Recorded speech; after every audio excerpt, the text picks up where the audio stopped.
തുലാമാസ പൂജയ്ക്ക് ശബരിമല നട നാളെ തുറക്കാനിരിക്കെ നിലയ്ക്കലിൽ പ്രതിഷേധം ശക്തം. സ്ത്രീകളെ വാഹനം തടഞ്ഞ് പ്രതിഷേധക്കാർ ഇറക്കിവിട്ടു. വനിതാ മാധ്യമപ്രവർത്തകർ ഉൾപ്പെടെയുള്ളവരെയും പ്രതിഷേധക്കാർ തടഞ്ഞു. സംഭവത്തിൽ പ്രതിഷേധക്കാർക്കെതിരെ പോലീസ് കേസെടുക്കാൻ പത്തനംതിട്ട SP നിർദ്ദേശം നൽകി. വിവരങ്ങളുമായി നിലയ്ക്കലിൽ നിന്നും MS അനീഷ് കുമാർ ചേരും.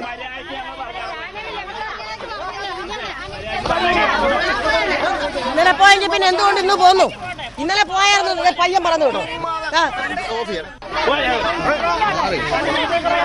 ഇന്നലെ മുതൽ തന്നെ നിലയ്ക്കലിൽ വാഹനങ്ങൾ പരിശോധിക്കാൻ വനിതാ ഭക്തർ രംഗത്തുണ്ടായിരുന്നു. ഇന്ന് കൂടുതൽ പേർ എത്തുകയും വാഹനങ്ങൾ പരിശോധിക്കുകയുമായിരുന്നു.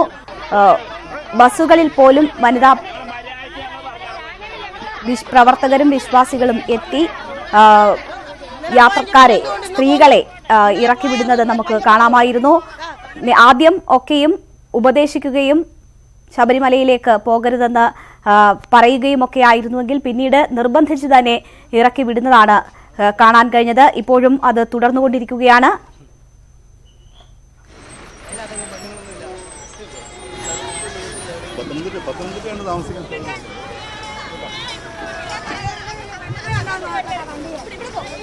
തുലാമാസ പൂജയ്ക്കായി ശബരിമല നട നാളെ തുറക്കാനിരിക്കെയാണ് നിലയ്ക്കലിൽ പ്രതിഷേധം ശക്തമായിരിക്കുന്നത്. സ്ത്രീകളെ വാഹനം തടഞ്ഞ് ഇറക്കി വിടുകയാണ്. വനിതാ മാധ്യമപ്രവർത്തകർ ഉൾപ്പെടെയുള്ളവർ ഇന്ന് അവിടേക്ക് എത്തിയപ്പോഴാണ് വാഹനങ്ങൾ തടഞ്ഞ് വനിതകളെ ഇറക്കി വിടാൻ വിശ്വാസികൾ പ്രതിഷേധക്കാരും എത്തിയത്. സംഭവത്തിൽ പ്രതിഷേധിച്ച് ഇവർക്കെതിരെ പോലീസ് നടപടികളും തുടങ്ങിയിട്ടുണ്ട്. ആദ്യം പോലീസ് വലിയ രീതിയിൽ ഇടപെടാതെ ഇരിക്കുകയായിരുന്നു. എന്നാൽ പ്രതിഷേധം ശക്തമായതുകൊണ്ടുകൂടിയാണ് പോലീസ് ഇടപെടൽ ഉണ്ടാകുന്നത്. ഈ വാഹനങ്ങൾ തടഞ്ഞ് സ്ത്രീകളെ ഇറക്കി വിടുന്നവർക്കെതിരെ, ആ രീതിയിൽ പ്രതിഷേധിക്കുന്നവർക്കെതിരെ കേസെടുക്കാനാണ് ഇപ്പോൾ പോലീസിന് നിർദ്ദേശം ലഭിച്ചിരിക്കുന്നത്. പത്തനംതിട്ട SP ആണ് ഈ നിർദ്ദേശം പോലീസിന് നൽകിയിരിക്കുന്നത്. ഉമേഷ് ബാലകൃഷ്ണനാണ് ഇപ്പോൾ വിവരങ്ങളുമായി ചേരുന്നത്. ഉമേഷ്, ഇന്നലെ വൈകുന്നേരം മുതൽ തന്നെ ഈ രീതിയിലുള്ള പ്രതിഷേധം തുടങ്ങി. പക്ഷേ അതിന്റെ സ്വഭാവം ഓരോ മണിക്കൂർ കഴിയുന്തോറും മാറുന്നതാണ് കണ്ടത്. ഇപ്പോഴത്തെ സാഹചര്യം എന്താണ്? പ്രതിഷേധക്കാർക്കെതിരെ കേസെടുക്കാൻ ഉള്ള നിർദ്ദേശം പോലീസിന് ലഭിച്ചിട്ടുണ്ട്. എങ്ങനെയാണ് ഇപ്പോഴത്തെ അവിടുത്തെ സാഹചര്യം?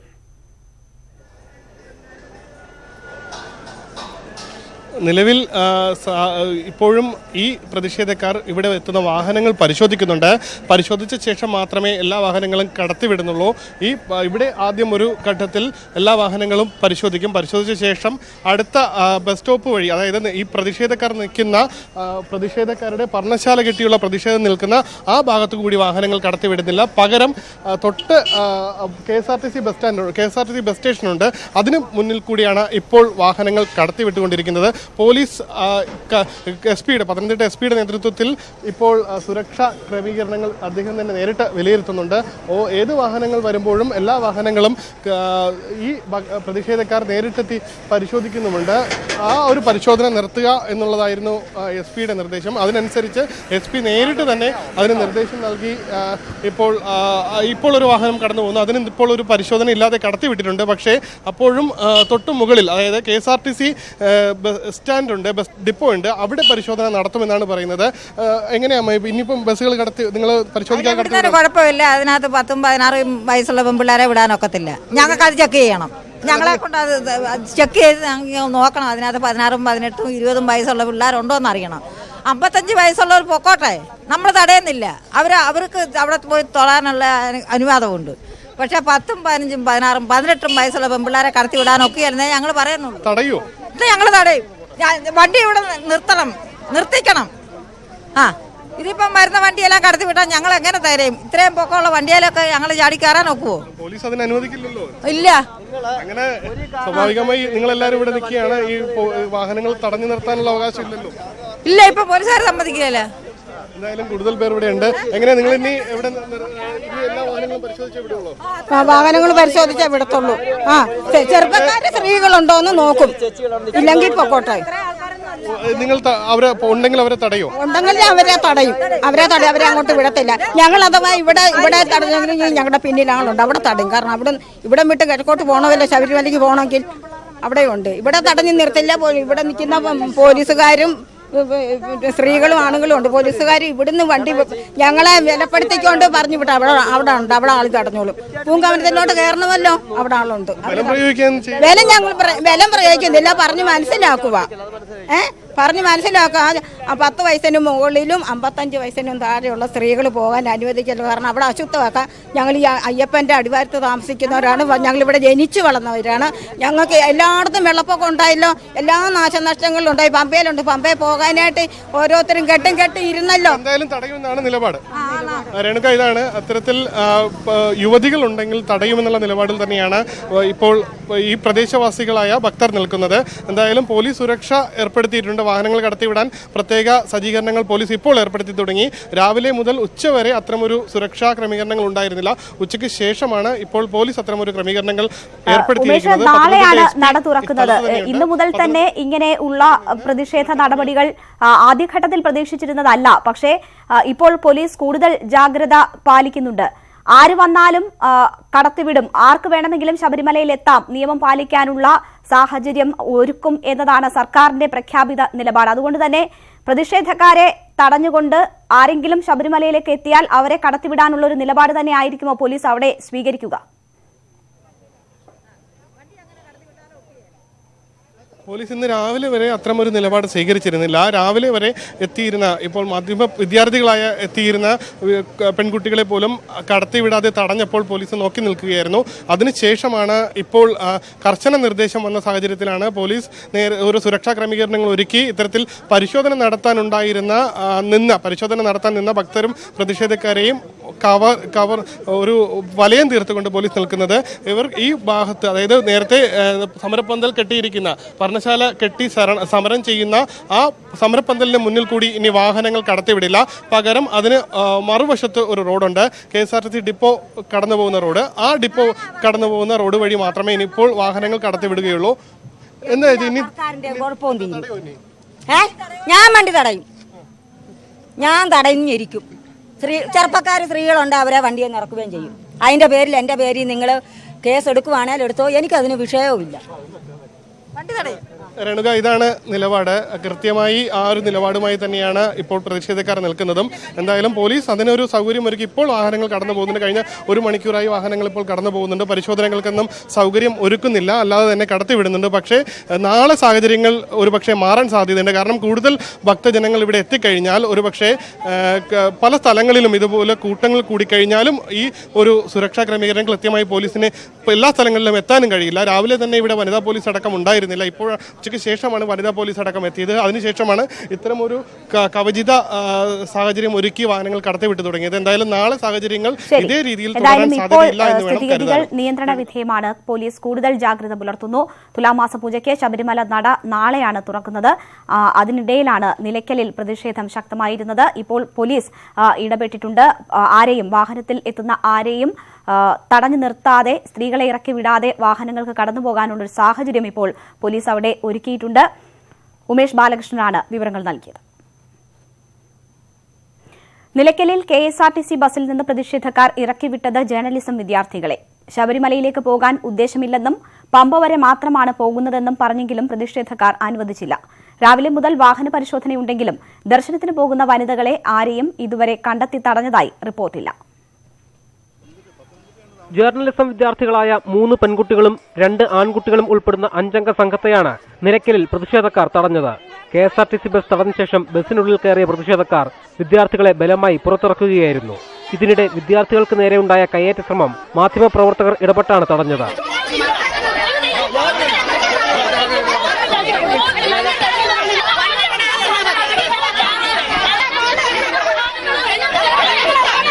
ഈ സമയം സ്ഥലത്തുണ്ടായിരുന്ന പോലീസുകാർ കാഴ്ചക്കാരായി നോക്കി നിൽക്കുകയായിരുന്നു.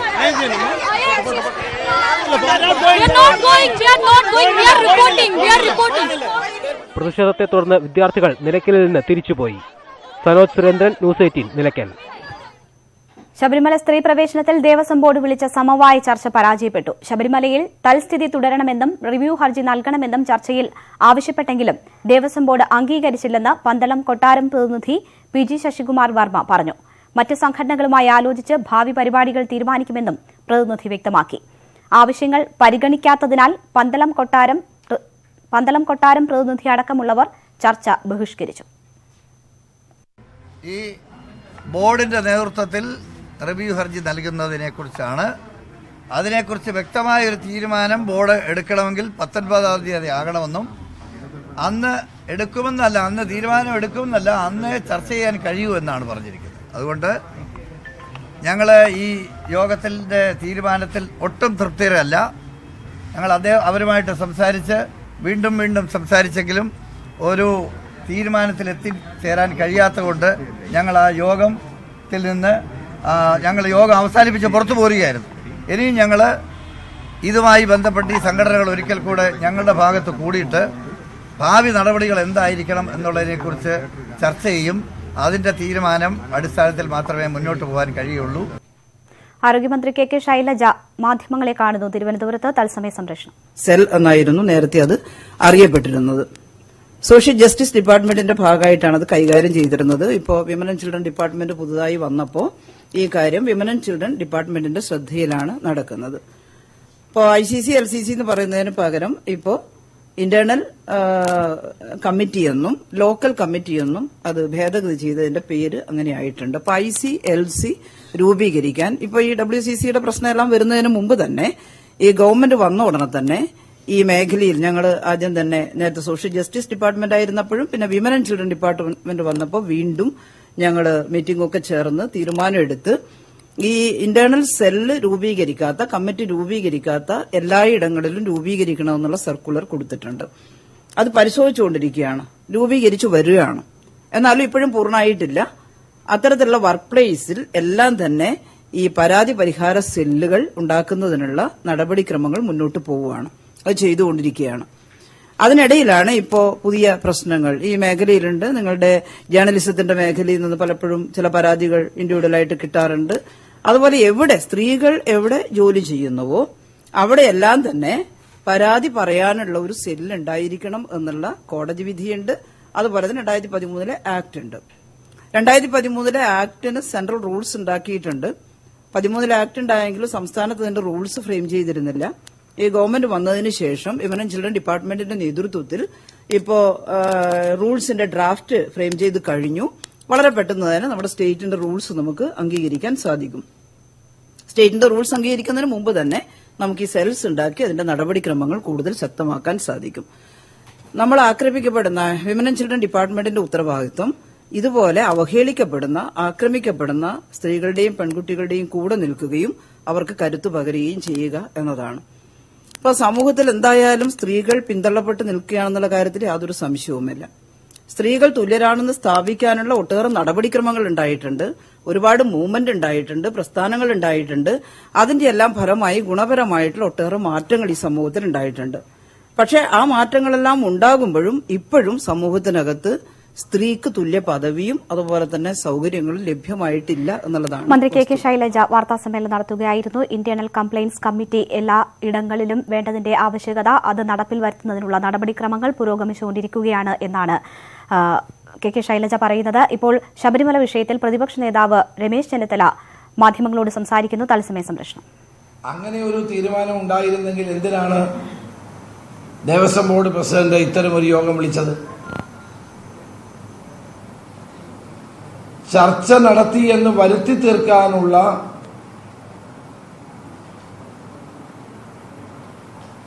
ഒരു പാഴ്വേലയാണ് ദേവസ്വം ബോർഡ് ഈ കാര്യത്തിൽ നടത്തിയത്.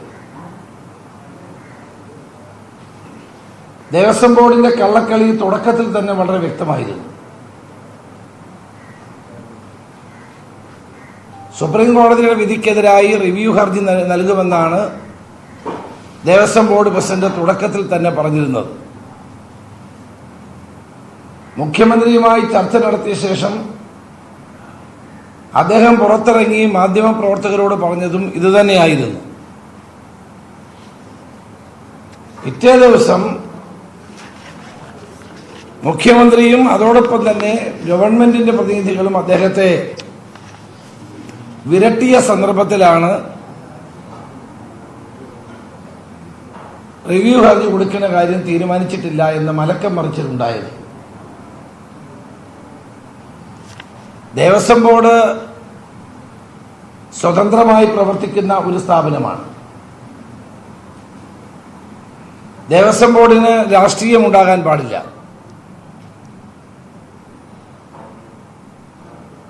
ഇന്ന് കേരളത്തിലെ ദേവസ്വം ബോർഡ് CPMന്റെ വെറും ഒരു ചട്ടുകമായിട്ടാണ് പ്രവർത്തിക്കുന്നത്. ഭക്തരുടെ താല്പര്യമല്ല സംരക്ഷിക്കുന്നത്, പാർട്ടി താല്പര്യമാണ്.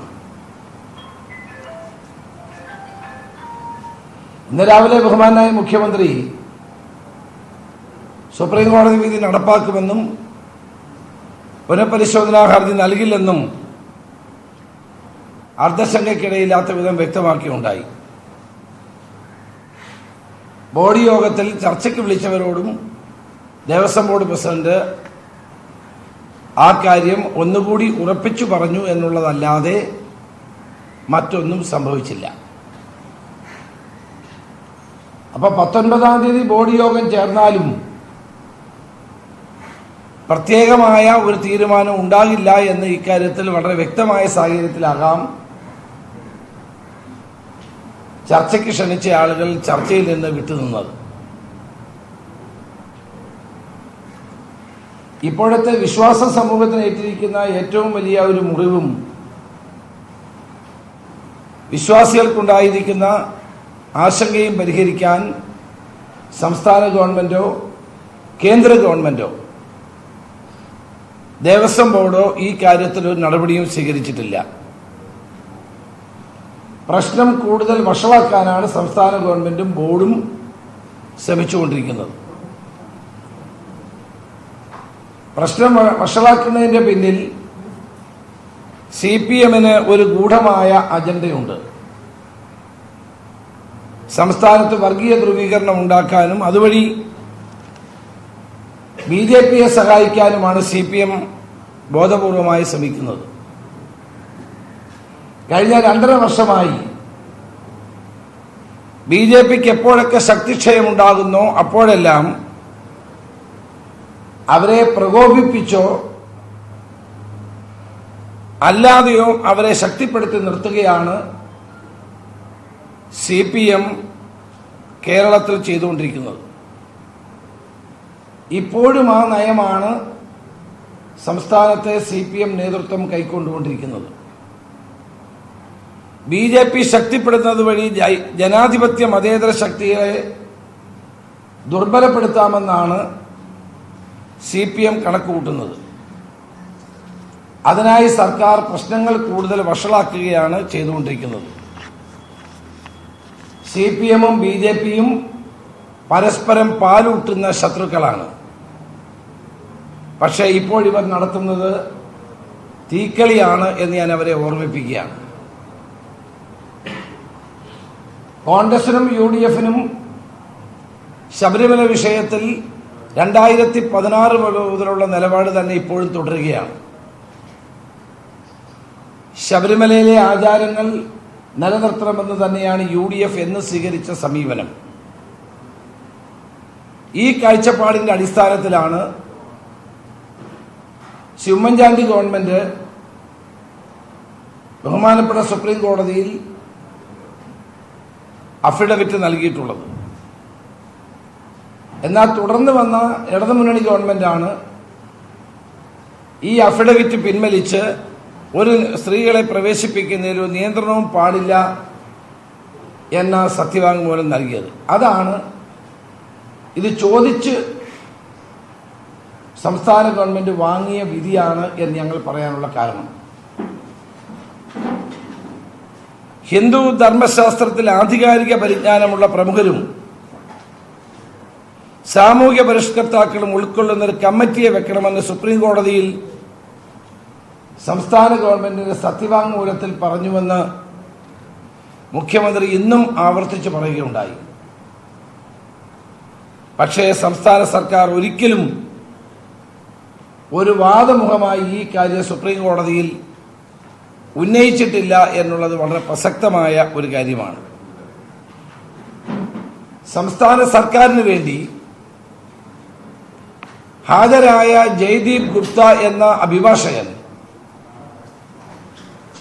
വിചാരണയുടെ ഒരു ഘട്ടത്തിലും ഈ ഒരാവശ്യം ഉന്നയിച്ചു കണ്ടില്ല എന്നുള്ളതും വളരെ പ്രസക്തമാണ്.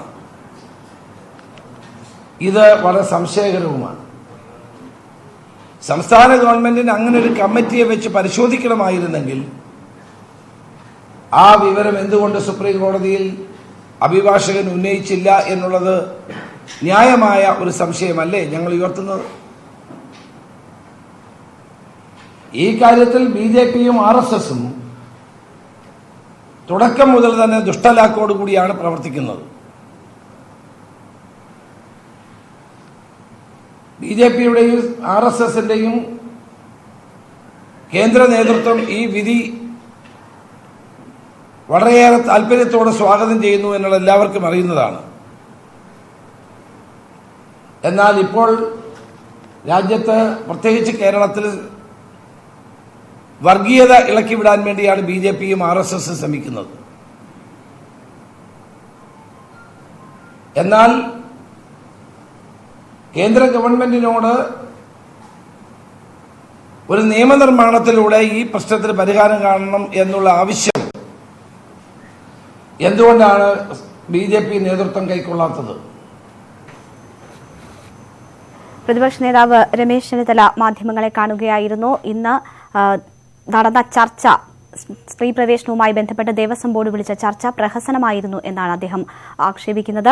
നടൻ സിദ്ദിഖിനെ തള്ളി അമ്മ എക്സിക്യൂട്ടീവിൽ ഒരു വിഭാഗം വാർത്താസമ്മേളനം നടത്തി. സിദ്ദിഖ് പറഞ്ഞത് അമ്മയുടെ ഔദ്യോഗിക നിലപാടല്ല, അമ്മയുടെ നിലപാട് ജഗദീഷ് ഇറക്കിയ വാർത്താക്കുറിപ്പെന്നും വിശദീകരണം. വക്താവ് ആരെന്നതിനെ ചൊല്ലിയും അമ്മയിൽ തർക്കം ഉടലെടുത്തു. വിവരങ്ങളുമായി CN പ്രകാശ് ചേരുന്നു. പ്രകാശ്, ഇന്നലെ ജഗദീഷിന്റെ വാർത്താക്കുറിപ്പിന് ശേഷം സിദ്ദിഖ് വാർത്താസമ്മേളനം നടത്തുമ്പോൾ തന്നെ അമ്മയിൽ ഭിന്നതയുണ്ട് എന്നത് വ്യക്തമായിരുന്നു. ഇപ്പോഴത്തെ സാഹചര്യം എന്താണ്? എക്സിക്യൂട്ടീവിൽ ആരുടെ നിലപാടുകൾക്കാണ് പിന്തുണ കൂടുതൽ? രേണുക, അമ്മയുടെ ട്രഷറർ ആണ് ആദ്യം, ട്രഷററായ ജഗദീഷാണ് ഇതുമായി ബന്ധപ്പെട്ട ആദ്യം വാർത്താക്കുറിപ്പ് ഇറക്കിയത്. ആ വാർത്താക്കുറിപ്പ് മോഹൻലാലിന്റെ പ്രസിഡന്റിന്റെ കൂടി അംഗീകാരത്തോടെയാണ് ജഗദീഷ് ഇറക്കുന്നത് എന്ന് ജഗദീഷ് ആവർത്തിച്ച് വ്യക്തമാക്കുകയും ചെയ്തിരുന്നു. അതിനുശേഷമാണ്, മണിക്കൂറുകൾക്ക് ശേഷമാണ് നടൻ സിദ്ദീഖ് നടിമാർക്കെതിരെ രൂക്ഷമായ ആരോപണവും ദിലീപിനെ ഏറെക്കുറെ പിന്തുണച്ചും വാർത്താ സമ്മേളനം നടത്തിയത്. അമ്മയുടെ സെക്രട്ടറി എന്ന നിലയിൽ അമ്മയുടെ ഔദ്യോഗികമായ തീരുമാനങ്ങളാണ് പ്രസിഡന്റുമായി ആലോചിച്ച ശേഷമാണ് താൻ വാർത്താ സമ്മേളനം നടത്തുന്നത് എന്നുമാണ് സിദ്ദീഖ് പറഞ്ഞത്. പക്ഷേ ഇപ്പോൾ അമ്മയുടെ 18 അംഗ എക്സിക്യൂട്ടീവിൽ ബഹുഭൂരിപക്ഷം അംഗങ്ങളും സിദ്ദീഖിന്റെ നിലപാടിനെ തള്ളി രംഗത്ത് എത്തിയിട്ടുള്ളത്. 19-ാം തീയതി ഇതുമായി ബന്ധപ്പെട്ട് കാര്യങ്ങൾ ചർച്ച ചെയ്യാൻ വേണ്ടി അമ്മയുടെ എക്സിക്യൂട്ടീവ് യോഗം ചേരും എന്നും അറിയുന്നു. പ്രധാനമായും ജയസൂര്യ, ആസിഫ് അലി, ഒപ്പം തന്നെ അടക്കമുള്ള നടന്മാരടക്കം എക്സിക്യൂട്ടീവ് അംഗങ്ങളടക്കം സിദ്ദീഖിന്റെ നിലപാട് അമ്മയുടെ പൊതുസമൂഹത്തിൽ അമ്മയ്ക്കുണ്ടായിരുന്ന സ്വീകാര്യതയ്ക്ക് മങ്ങലേൽപ്പിക്കാൻ ഇടയാക്കി എന്നടക്കമുള്ള വിമർശനങ്ങൾ മുന്നോട്ട് വയ്ക്കുന്നുണ്ട്. ഒപ്പം ജഗദീഷ് തന്നെയാണ് ഔദ്യോഗിക വക്താവ് എന്നും ഇവർ പറയുന്നു. പക്ഷേ ഇടവേള ബാബു, ജനറൽ സെക്രട്ടറി ഇടവേള ബാബു അടക്കമുള്ളവർ സിദ്ദീഖ് നടത്തിയ വാർത്താ സമ്മേളനം അമ്മയുടെ ഔദ്യോഗിക നിലപാടാണ് എന്ന് പ്രകാശ്, ഇതിൽ സിദ്ദീഖ് അവകാശപ്പെടുന്നത് താൻ മോഹൻലാലുമായി ആശയവിനിമയം നടത്തി അമ്മയുടെ നിലപാട് തന്നെയാണ് താൻ പറയുന്നതെന്ന് വളരെ വ്യക്തമായി സിദ്ദീഖ് പറയുന്നുണ്ട്. ജഗദീഷും താൻ മോഹൻലാലുമായി ആശയവിനിമയം നടത്തിയിരുന്നു എന്നും അനുവാദത്തോടു കൂടി എല്ലാ കാര്യങ്ങളും വായിച്ച് ബോധ്യപ്പെടുത്തിയതിനു ശേഷമാണ് വാർത്താക്കുറിപ്പിറക്കിയതെന്നും പറയുന്നു. അപ്പോൾ മോഹൻലാൽ, പ്രസിഡന്റ് സ്ഥാനത്തുള്ള മോഹൻലാൽ അല്ലേ ഇതിൽ ഒരു വ്യക്തത വരുത്തേണ്ടത്? മാത്രവുമല്ല, അദ്ദേഹത്തിനെതിരെ പേരെടുത്തു പറഞ്ഞാണ് WCC അംഗങ്ങൾ വാർത്താ സമ്മേളനം നടത്തിയതും. അദ്ദേഹം ഇപ്പോഴും മൗനം തുടരുന്നത് എന്തുകൊണ്ടാണ്? തീർച്ചയായും ഇക്കാര്യത്തിൽ മോഹൻലാല് അമ്മയിലെ ഔദ്യോഗിക ഭാരവാഹികളോട് കടുത്ത അമർഷം രേഖപ്പെടുത്തി എന്നാണ് അറിയുന്നത്. ഈ വാർത്താ സമ്മേളനത്തിന്റെ അടക്കം പിന്നീട് ഭാരവാഹികൾക്കിടയിൽ ഉണ്ടായിട്ടുള്ള അഭിപ്രായ ഭിന്നത അടക്കമുള്ള കാര്യങ്ങളിൽ അമർഷം മോഹൻലാൽ രേഖപ്പെടുത്തിയിട്ടുണ്ട് എന്നാണ് അറിയാൻ കഴിയുന്നത്. കാരണം ഒരു നടൻ എന്ന നിലയിൽ അദ്ദേഹത്തിനുണ്ടായിരുന്ന സ്വീകാര്യത അടക്കം അമ്മയുടെ ഔദ്യോഗിക ഭാരവാഹിയായതിനു ശേഷം നഷ്ടപ്പെടുന്ന സാഹചര്യം ഉണ്ടാകുന്നു. അനാവശ്യമായ വിവാദങ്ങൾ അമ്മയിലെ എക്സിക്യൂട്ടീവ് അംഗങ്ങൾ തന്നെ സൃഷ്ടിക്കുകയാണ്. ഇക്കാര്യത്തിൽ ഉള്ള പ്രതിഷേധവും അമർഷവും അദ്ദേഹം രേഖപ്പെടുത്തിയിട്ടുണ്ട്. അമ്മയുടെ പ്രളയത്തിന്റെ ഫണ്ട് ശേഖരണാർത്ഥം അമ്മ സംഘടിപ്പിച്ചിട്ടുള്ള സ്റ്റേജ് ഷോയ്ക്ക് ശേഷം അദ്ദേഹം ഭാരവാഹി സ്ഥാനം ഒഴിയണമെന്നടക്കമുള്ള കാര്യങ്ങൾ അദ്ദേഹവുമായി അടുത്ത കേന്ദ്രങ്ങളുമായി ആശയവിനിമയം നടത്തിയതായും അറിയുന്നു. CN പ്രകാശാണ് വിവരങ്ങൾ നൽകിയത്. എന്തായാലും നടൻ സിദ്ദിഖിനെ തള്ളി അമ്മ എക്സിക്യൂട്ടീവിൽ ഒരു വിഭാഗം രംഗത്ത് വരുന്നു. ഇതോടുകൂടി അമ്മയിലെ ഭിന്നത കൂടുതൽ വ്യക്തമാവുകയാണ്. ഇനി മോഹൻലാൽ എന്ത് സംസാരിക്കുന്നു, തുറന്നു പറച്ചിൽ അദ്ദേഹത്തിന്റെ ഭാഗത്തു നിന്നും ഉണ്ടാകുമോ എന്നതൊക്കെയും വളരെ നിർണായകമാകുന്നു. CN പ്രകാശാണ് വിവരങ്ങൾ നൽകിയത്. ഈ ബുള്ളറ്റിൻ പൂർണ്ണമാകുന്നു. നമസ്കാരം.